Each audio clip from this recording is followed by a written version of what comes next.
In today's video, I am going to teach you how to add a signature in a template Pandadoc API as a sender. To begin, open Pandadoc and go to the Templates area. This is where your reusable documents live, and working from a template is important because it lets you set up fields once and use them consistently later. Find the template you want to update, then open it so you are viewing the document in the template editor.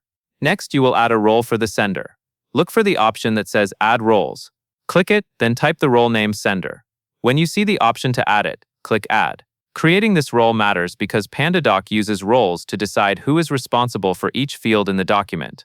If you skip this, you may not be able to assign the signature correctly, especially when the template is used to generate documents through the API. Now you will place the signature field into the document. On the right side of the editor, you will see a sidebar with different field types you can drag into your template. Locate the signature field, then click and drag it onto the page wherever the sender should sign. Place it in a clear logical location, such as near the end of the document, or beside a label like Sender Signature. Take a moment to align it neatly with surrounding text, so it looks professional for anyone viewing the final document. After the signature field is placed, you need to assign it to the correct role. Click directly on the signature field you just added. A settings panel will appear, including a recipient dropdown. Open that dropdown and select Sender. This step links the signature field to the sender role you created, ensuring the sender is the one expected to complete that signature when the document is prepared and sent.